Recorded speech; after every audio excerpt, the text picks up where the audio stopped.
What's going on, family? Today we're going to be talking about this huge idea, this miraculous word that has so much life behind it. We're going to be talking about culture.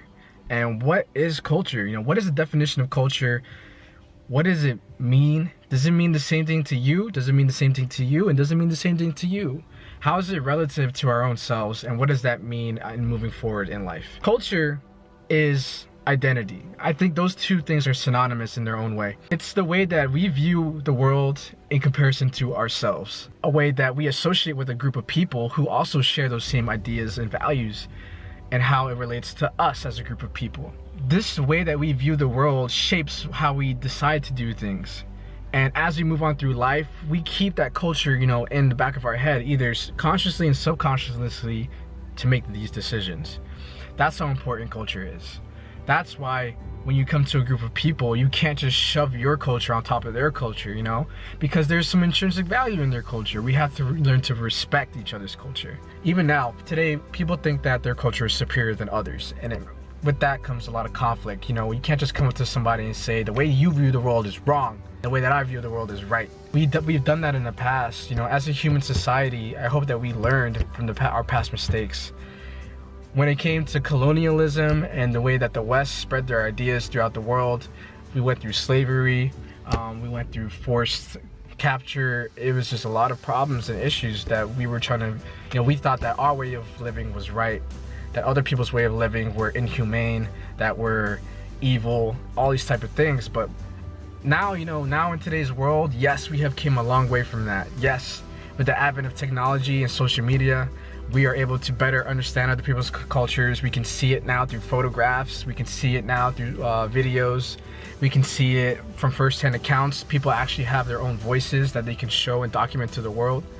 And with that, we're able to learn from each other. But another thing is that we also keep the bad things sometimes, and that shouldn't be concrete. We are always able to bring about change. That's something I want to hit on. How do we bring about change? If culture is how we view the world in relation to ourselves, what happens when we challenge that idea? What happens when that idea isn't what we believe anymore? And that happens every day, and I want to bring that to light. That happens everywhere. Culture is not a static thing that we see in our physical environment. Culture is constantly changing, and it's constantly changing from the challenge. There are people that challenge the idea, and it's okay to challenge the idea. Culture's ideas could be considered wrong, and I know it's hard to say what's wrong and what's right when we get on the topics of morals. Let's say, for instance, a culture viewed that being normal was what was right at the time, and what being normal meant was being a part of the slavery process, having a slave on your plantation to do the work for you without any pay. That idea became normalized because a large majority of people agreed upon it. It wasn't until people started to raise up their voices and question that idea that change started to happen. And that's how much power people have through questioning things. When I grew up, I'm gonna use an example of myself. When I was in 8th grade, I decided to start growing out my hair. I decided that I wanted long hair, because it would make me feel better. But that's when my father and a whole lot of people in the community sat me down and had an intervention. And they said, Samir, you're growing out your hair. This is wrong. You're not being normal like everybody else. You need to be normal. You cannot do these things. It was that moment that I had an epiphany that, wow, what the majority of people think is not always right. If I had the right intentions behind growing out my hair, that I did it because it would make me feel good, and if I feel good, it raised my confidence, and if my confidence is raised, then I'm gonna do better in all aspects of my life, then what the hell, I'm gonna grow out my hair. It just shows that people's ideas and the way that they view themselves doesn't always have to be the same for you. You don't have to attribute yourself to that. Now, there was some great things that I did learn from my culture and my community. Of course, I learned things like compassion, always giving, don't expect anything in return. I learned love. I learned part of my history. I learned great things. But at the same time, you don't have to follow everything, and it's okay to challenge the norm, as long as you're doing good by it, and as long as you have the right intention. So, cultures are constantly adapting. There's always discourse happening. Discourse meaning conversation, challenging of ideas, the social aspect behind it, the story behind it. And from that comes about, something evolves out of that and becomes the new thing. And when that new thing comes about, it becomes materialized in this physical world. And we see it as the thing. And then over time, as time goes along, we forget that there was ever challenge about it, and it just becomes the thing. If we're born into it and we see it, it becomes the thing until somebody questions it. That's why questioning is so important. Sometimes we have to take a step out of ourselves and view the world as it is. And that means you have to let go of your ego. You have to let go of your ideas of superiority and just view the world as it is.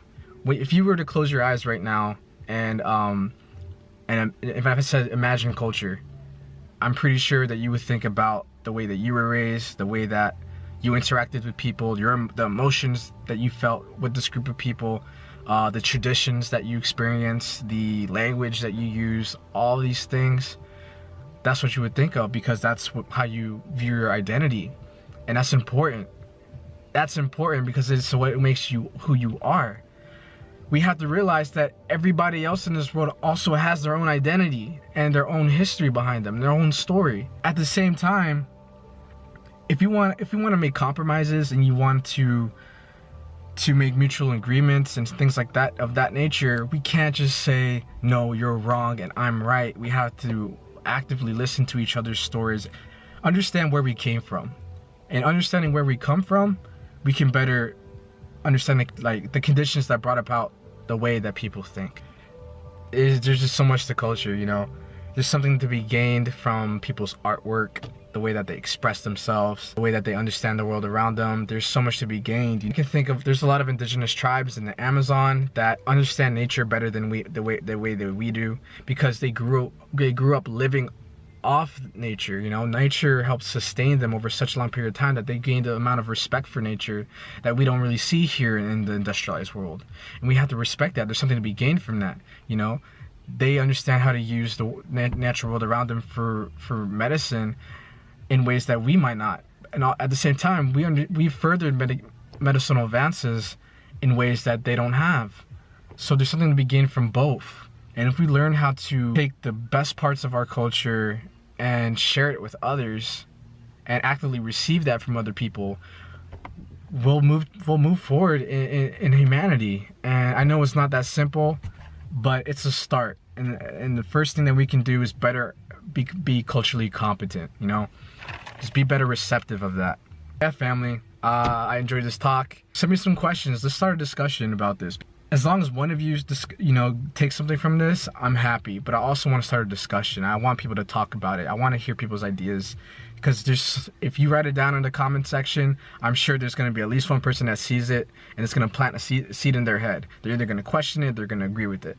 And from then on, it's always going to be there in their head. So 10 years down the line, 20 years down the line, or a month down the line, they might come to a situation they're like, oh, I remember hearing about this, or he was right, she was right, they were right, or I don't really agree with that. You know, so let's spark that, thinking process by just planting seeds, little seeds everywhere. Much love, everybody. Thank you for listening, and peace out.